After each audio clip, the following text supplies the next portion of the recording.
seu coração para essa noite, para essa palavra. Abra a tua Bíblia comigo em Mateus, Evangelho segundo Mateus, capítulo 4.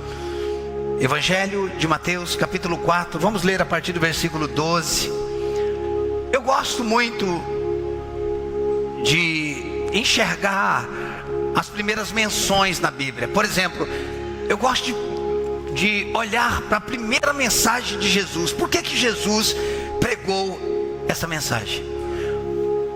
Quando Jesus começa o seu ministério, ele está pregando para uma geração que estava morta espiritualmente. Através de Adão, todo ser humano estava morto. Preste atenção nisso. Quando você chega num ambiente, preste atenção, quando você chega num ambiente que ninguém é convertido, que mensagem que deveria se pregar num ambiente desse? Chegou num lugar, vai fazer uma célula, um PG, uma reunião. Se você vai pregar uma mensagem sobre um ambiente que não é convertido, o que você quer ali? Conversão. Quero ganhar almas. Tá certo? Tá. Mas a teologia minha tá certa. Jesus não pregou sobre isso na sua primeira mensagem. Jesus não pregou. O senhor está pregando alguma coisa contra a salvação? Não, óbvio que não. O homem que não nasceu de novo, ele precisa nascer de novo. A minha pergunta é: por que Jesus, que se vai pregar pela primeira vez, ele precisa que as almas se rendam? Por que ele não prega sobre salvação? Era a mensagem, mas se o senhor estivesse perto dele, eu tinha dado um toque. Vá por mim, prega isso. Deixa eu te falar uma coisa mais escandalosa ainda, e você não poderia acreditar em mim. Você deveria só pesquisar. Seja bereano, o pastor falou, mas eu não vou engolir isso daí fácil não. Eu vou anotar e vou pesquisar. Jesus pregou pouquíssimas vezes sobre salvação. Não acredite, anote e vai estudar. Jesus pregou pouquíssimas vezes sobre salvação. Você está falando que não tem que pregar sobre salvação? Eu não estou dizendo isso, eu estou falando sobre o que Jesus pregou. E na verdade, quando ele pregou sobre salvação, ele não pregou para o ímpio. Ele pregou para o religioso. Quando você pega João capítulo 3, Jesus está conversando com Nicodemos. Nicodemos era um mestre da lei. Sim ou não? Ele chega para Nicodemos e fala: você precisa nascer de novo. Quando você vai para o capítulo 4 de João, ele está pregando, ele está conversando com uma prostituta no poço de Jacó. Sim ou não? Engraçado. Para o religioso ele prega sobre salvação. Para a prostituta ele não falou de salvação. Se eu estivesse perto também teria dado um toque. Não, Senhor, faz um apelo para a mulher. O religioso aí que... O que eu quero que a gente entenda é porque Jesus se moveu como ele se moveu. A maneira como Jesus se movia, os 4 evangelhos, é para nós entendermos as movimentações de Jesus. Mateus capítulo 4, versículo 12. Vamos ver qual foi a sua primeira mensagem. Mateus 4, 12. Escute, você não precisa abraçar isso, você só precisa pesquisar, estudar. Eu vou anotar isso que o pastor falou. Eu quero ver isso de verdade. Ouvindo, porém, Jesus que João fora preso, retirou-se para a Galileia.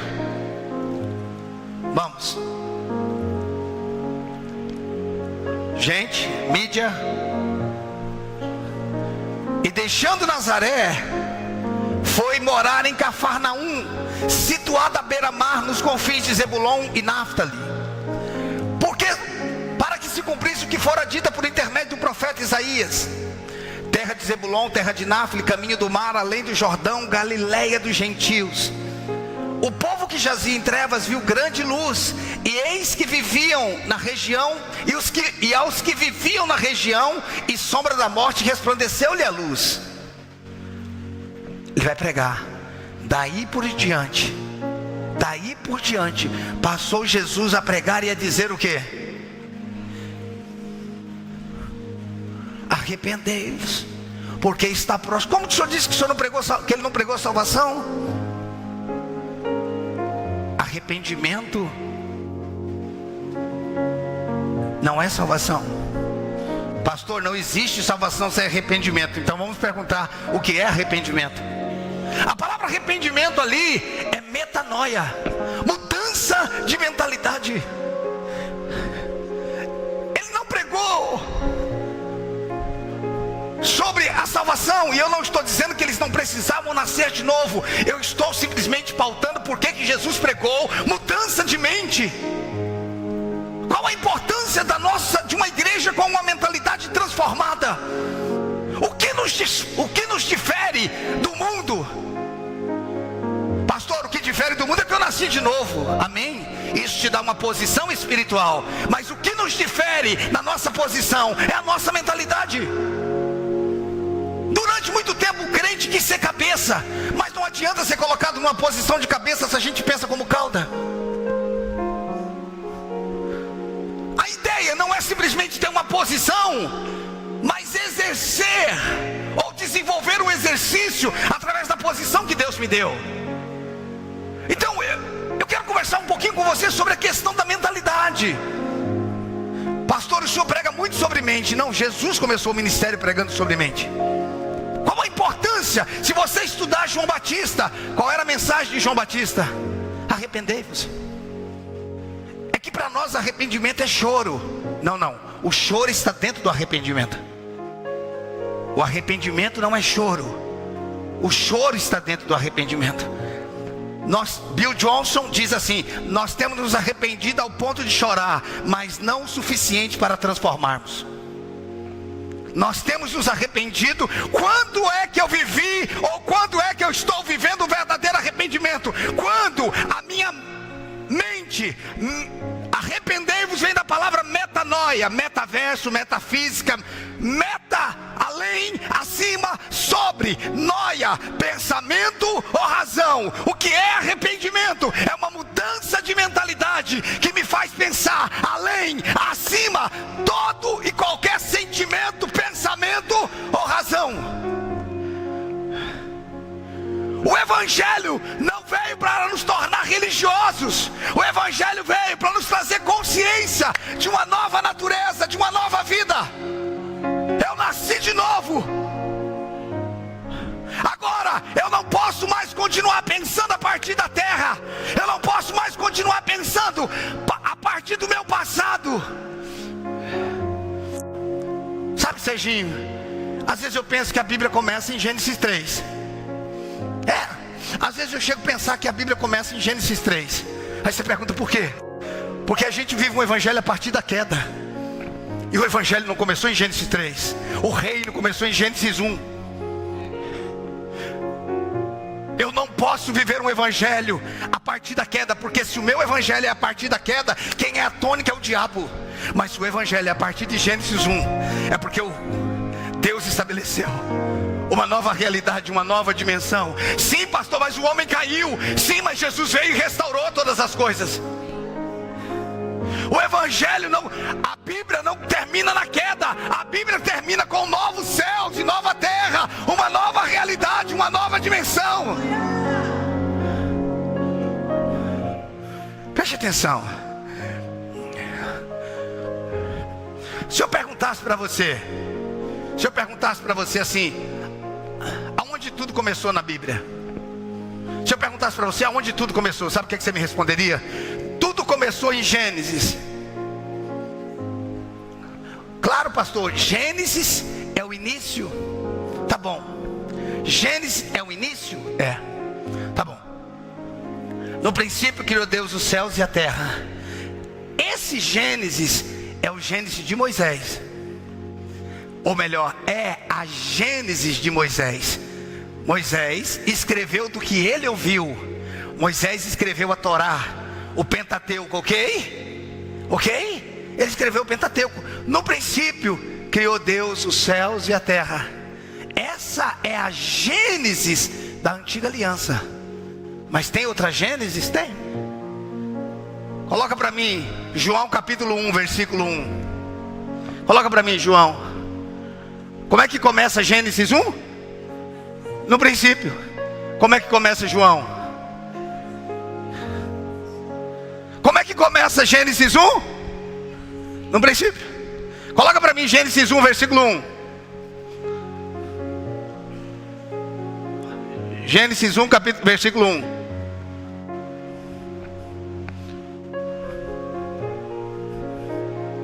Não foi? Agora sim. Olha como é que começa Gênesis. No princípio criou Deus os céus e a terra. Vai para João capítulo 1. Volta para lá, por favor. João capítulo 1. No princípio. Espera aí. Agora a gente precisa decidir qual é o princípio. A gente precisa definir se no princípio criou Deus os céus e a terra, ou se no princípio era o verbo. Deixa eu te perguntar, o que é que você acha que veio primeiro? Você acha que no princípio Deus criou os céus e a terra, ou no princípio era o verbo?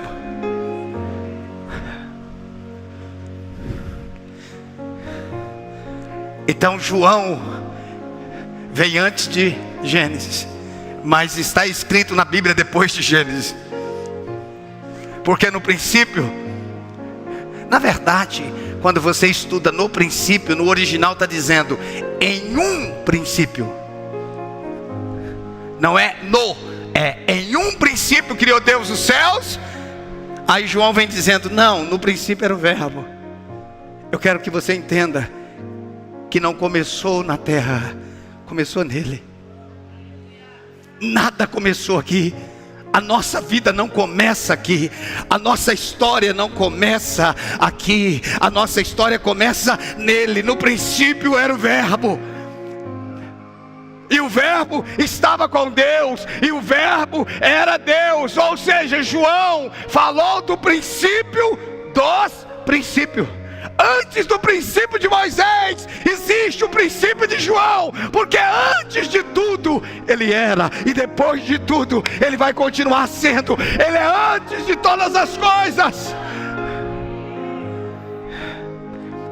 Gabriel, vê se acha aí no mesmo capítulo 1. Todas as coisas foram feitas por ele. Sem ele nada do que foi feito se fez. Olha lá, versículo 3. Quando Moisés escreve, no princípio criou Deus os céus e a terra. Olha o que João escreve. Todas as coisas, Moisés, foram feitas por intermédio dele. E sem ele, nada do que foi feito se fez. Ele é antes de tudo. Eu quero que você entenda que não começa nada aqui, começa tudo lá. Não começa na terra, começa nele. Ou seja, deixa eu pisar num campo minado aqui. Não, tá filmando? É que de manhã não estava filmando, eu deitei e rolei de manhã, porque não tinha filmagem, né? Estava bem tranquilo de manhã. Deus não quer te levar de volta para o jardim.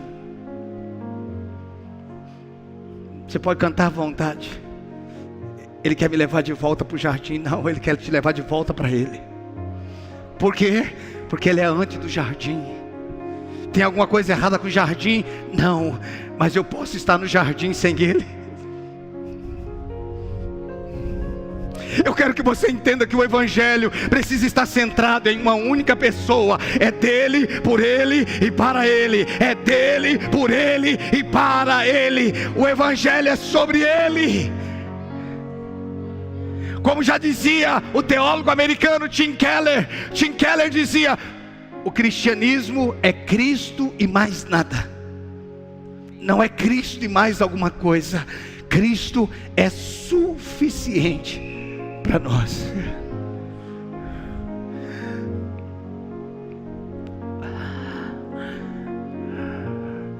Por que nós não conseguimos entender isso? Porque o que o homem perdeu de mais precioso não foi um lugar.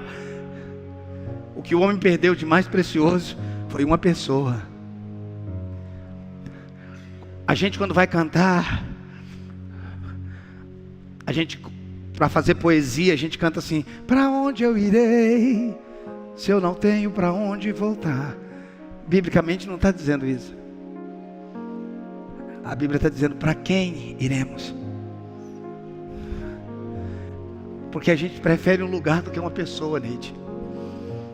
E você pode ter um lugar muito bom, mas se você não se encontrou com uma pessoa, qualquer lugar com ele é bom. Por pior que seja, qualquer lugar com Ele é bom, mas nenhum lugar é bom se Ele não estiver. Então a gente pode fazer por poesia para onde eu irei, mas biblicamente não tem, porque para ir eu tenho lugares. Eu só não tenho para quem mais ir, porque o dia que você se encontrar com Ele, você está estragado, você não presta mais para o pecado. O dia que você se encontrar com Ele, você ficou estragado para o pecado, porque eu não tenho mais lugar para ir. Você sempre terá lugares, você sempre terá opções. O que você não terá mais é a alegria que você teve quando vivia naquele lugar, porque agora você o encontrou. Agora, oh irmãos, quando eu estou no meu quarto, que ele me pega, quando a presença dele, oh,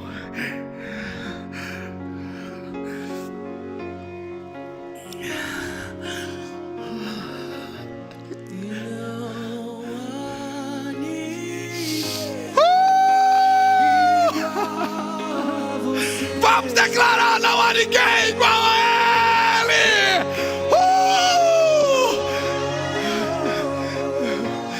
Não há ninguém igual a você.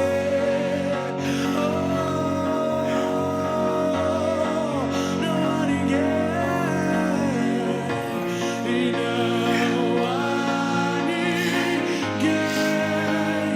igual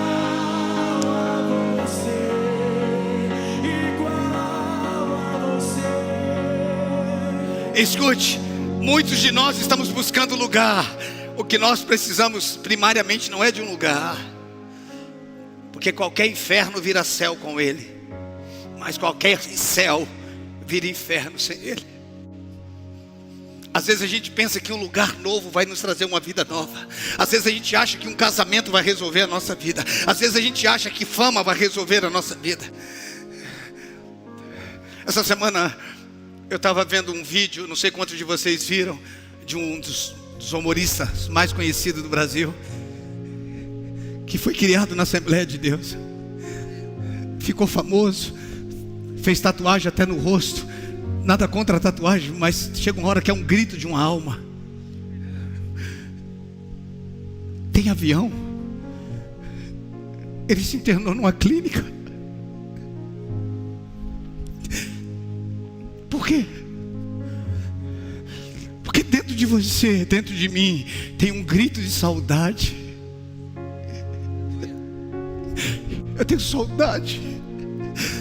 Lá atrás ele tinha o que ele não tem, hoje ele tem o que ele não tinha, mas ele já não tem mais a presença. Ei, se você tem Ele, você tem tudo. Se você tem tudo e não tem Ele, você não tem nada. Ele é tudo, Ele é tudo, Ele é tudo. Pastor, o senhor é contra a gente ter alguma coisa? Não, eu sou contra a gente tentar substituir Ele por coisas. Eu não sou contra ter coisa. Coloque coisas para te servir e não sirva coisas. Agora, como é que alguém que tem um avião, que tem riqueza, por quê?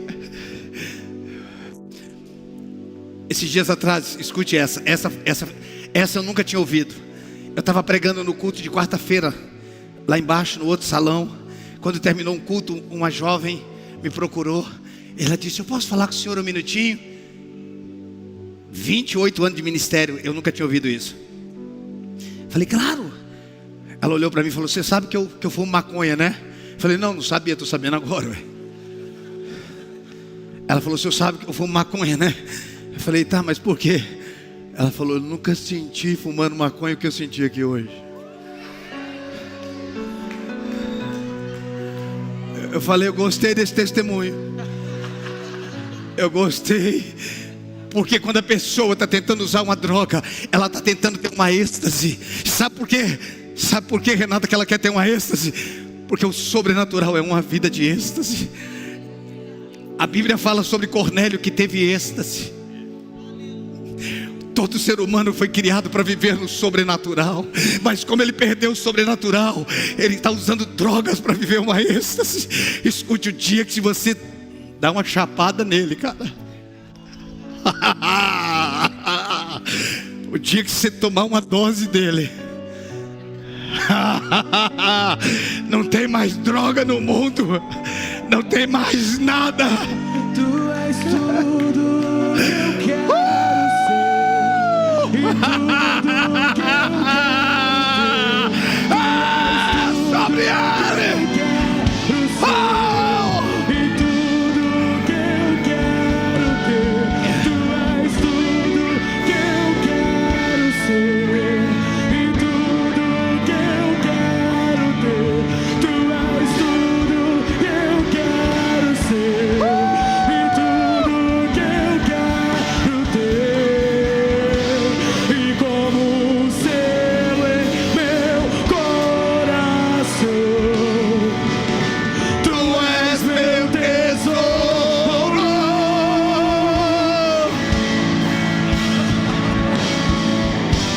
E muitas águas, e eu me sinto seguro.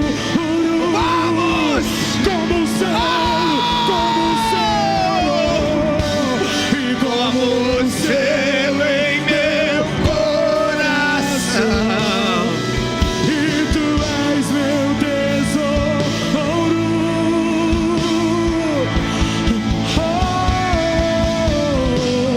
Muitas águas vêm sobre mim, e eu me sinto seguro. Pra onde eu vou sem você? Isso! Meu Deus! Não!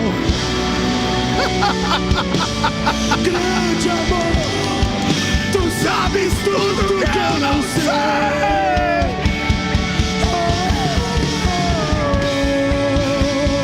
E o que eu preciso é estar contigo.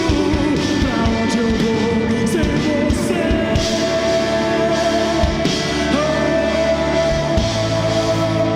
E não sobra nada sem o teu grande amor. Tu sabes tudo, tudo, tudo. Tu sabes tudo. E o que eu preciso é estar. E onde eu vou, te levo comigo. Declare! Ah, meu Deus! É isso! É isso!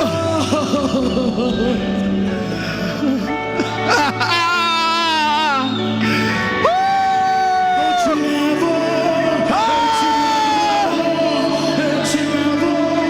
Aleluia! Aleluia! Aleluia!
Aleluia.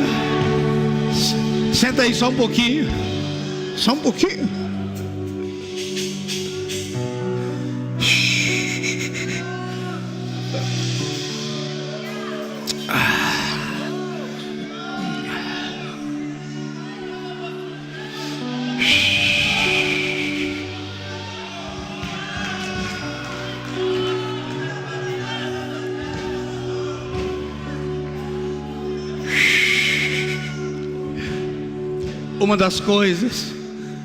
Uma das coisas que marcou a minha vida, eu entreguei minha vida a Jesus com 14 anos. Eu tenho 49. Eu faço 50 agora em abril.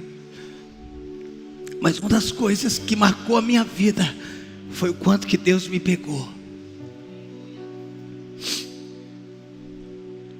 O quanto que Ele me pegou.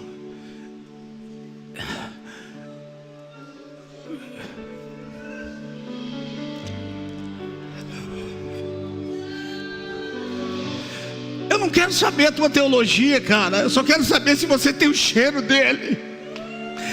Eu não quero saber se você sabe o grego, o hebraico, o aramaico e o arcaico. Eu só quero saber se você carrega a presença dele. Eu só quero saber se você é apaixonado por ele.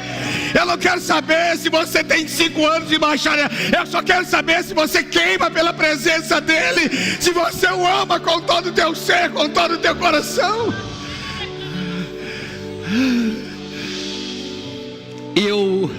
Eu comecei a buscar ao Senhor. Eu buscava o Senhor com toda a minha força. Logo no começo eu comecei fazendo 40 dias de jejum. Não era difícil, porque eu também não tinha o que comer em casa. Então era fácil jejuar. Verdade, eu não tinha o que comer. Eu não fazia 40 dias direto, mas eu fazia jejum todo dia. Eu trabalhava numa empresa, fundo de quintal, assim mesmo. E às vezes eu estava na minha máquina trabalhando, eu ia para o banheiro orar. Fechava a tampa da bacia, dobrava o joelho e inclinava sobre a bacia. Eu falava: Deus, eu te quero. Eu dizia: Deus, me usa.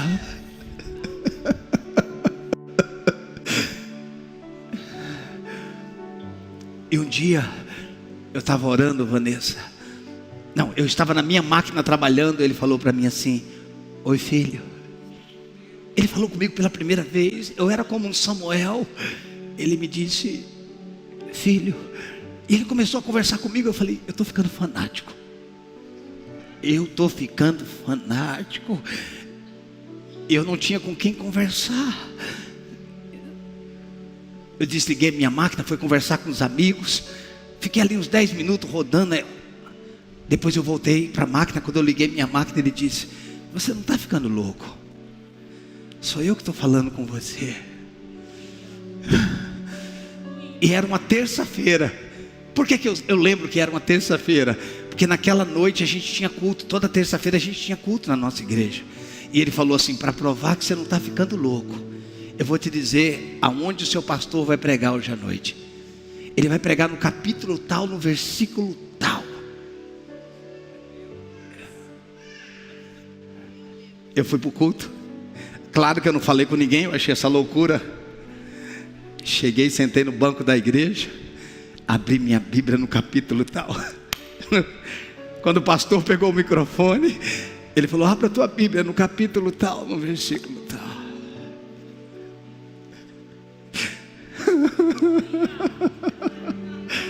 Daquele dia em diante, eu passei a conhecer a voz dele. Eu me lembro de um dia que eu estava no monte, 3 dias em jejum sozinho. Um menino com 15, 16 anos. 3 dias no monte. No último dia, quando eu acordei pela manhã, eu falei: vou escovar os meus dentes. Ele me abraçou. Ele disse: não vai não, fica comigo. E eu senti como se a mão dele estivesse sobre o meu ombro. E eu andando com ele abraçado. Isso marcou a minha vida. Isso marcou a minha vida. A presença dele não é uma religião. Ele não pode ser uma religião, ele não pode ser uma filosofia. Ele precisa ser alguém na sua vida que você o ouve, que você conhece. Ele quer falar com você, ele quer tocar você, ele quer se relacionar com você.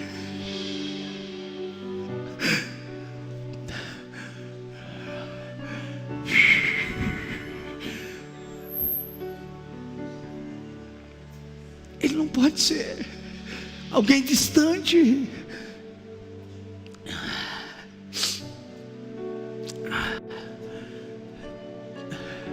Existe um vazio no nosso, existe um vazio no interior de todo homem. Escute, Jesus não veio trazer uma religião. Jesus veio conectar os céus e a terra novamente. Jesus não veio trazer uma religião, Jesus veio reconectar o homem com a sua fonte, com o seu Criador, com o seu Pai.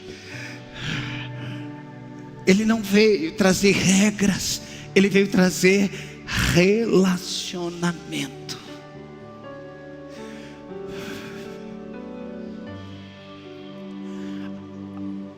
João capítulo 4, versículo 13. João 4,13. Afirmou-lhe Jesus, ele conversando com a mulher samaritana. Ele disse: quem beber dessa água tornará a ter sede. Quem beber dessa água tornará a ter sede. Existe um tipo de água que ela não sacia o homem, ela não preenche o homem. Presta atenção, qualquer coisa em nome do Evangelho que não preenche o homem, não é Evangelho. Deixa eu repetir isso. Qualquer coisa em nome do Evangelho que não preenche o homem, não é Evangelho. O Evangelho, ele permeia, ele vai preenchendo. É por isso que eu não acredito que o homem em Deus consiga viver no pecado. Eu não acredito. Quem já pisou no Santo de Santo não consegue mais, cara. Olha o que Jesus disse: quem beber dessa água tornará a ter sede. Ou seja, existem coisas que são momentâneas, são periódicas. Existem coisas que podem tocar você por um momento. Olha o versículo 14. Aquele porém, esse aquele é você, esse aquele sou eu. Aquele que beber, aquele porém que beber da água que eu lhe der. O que é que diz? Aquele que beber da água que eu lhe der. O que é que diz? Diga nunca. Diga comigo, nunca. Nunca mais terá sede.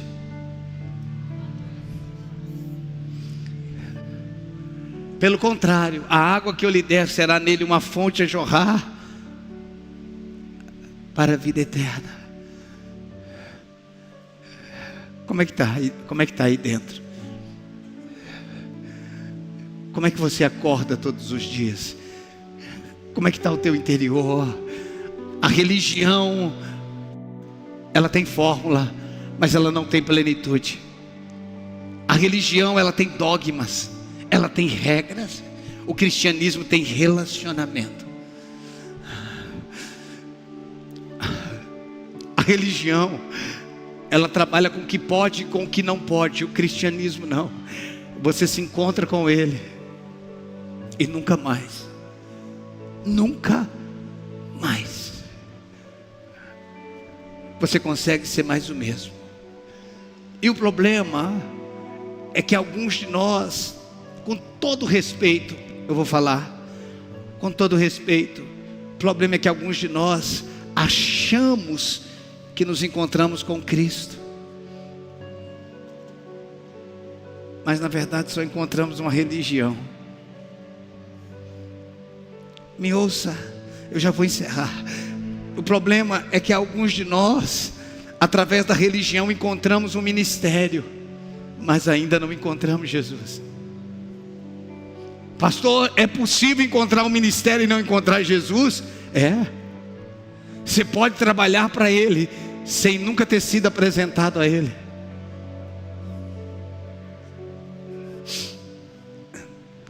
Nós podemos trabalhar para Ele sem nunca ter sido apresentado a Ele. A religião, ela precisa de muitas atividades para preencher o vazio da alma.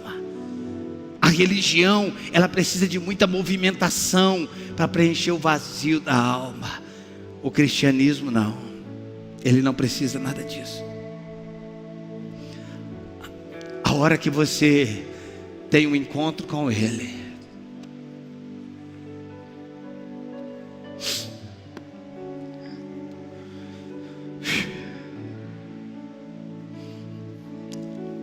você sabe que quando eu olho para Zaqueu, eu entendo porque que Jesus não precisou falar para ele fazer nada. Jesus não disse para Zaqueu: faça isso, deixe de fazer aquilo. Zaqueu,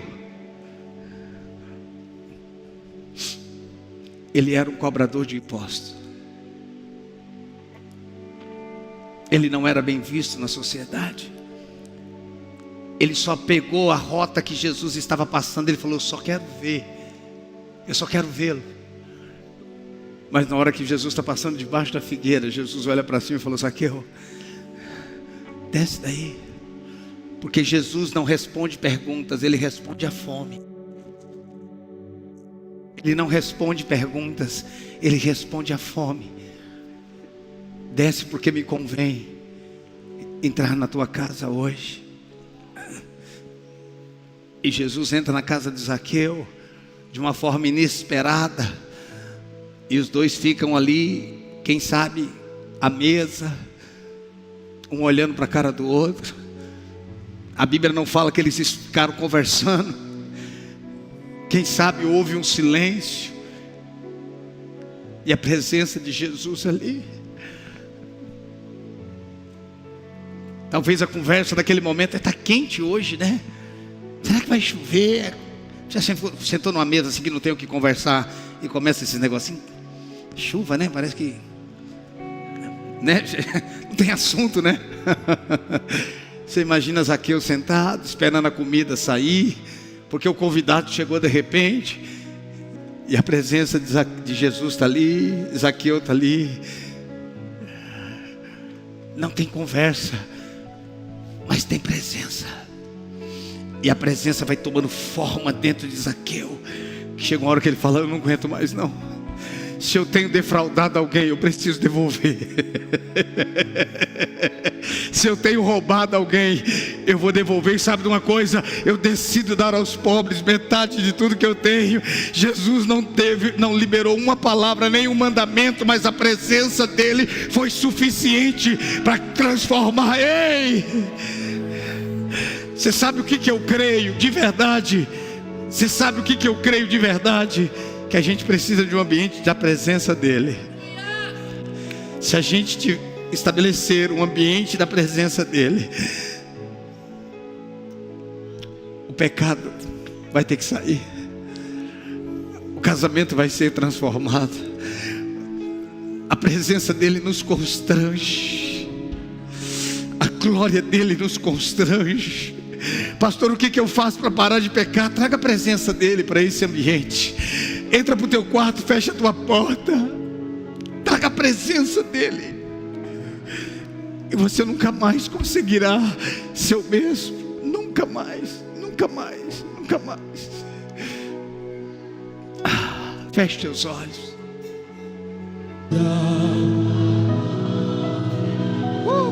Aleluia.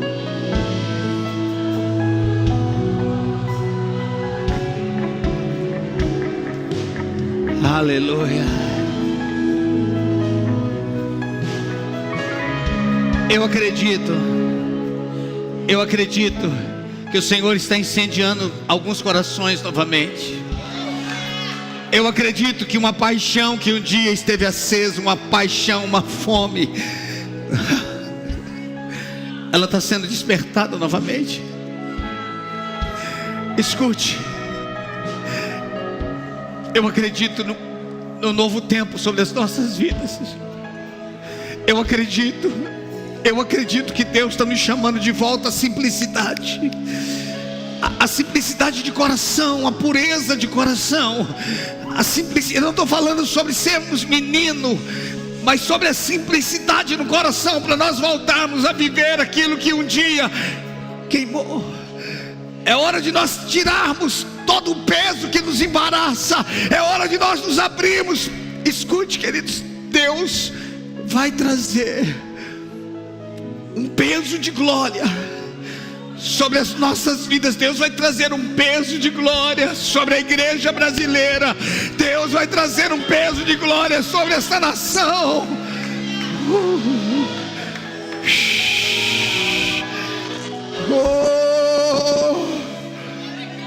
Ah, meu Deus.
Aleluia.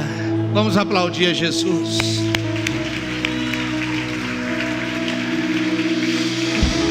Aleluia. Glória a Deus.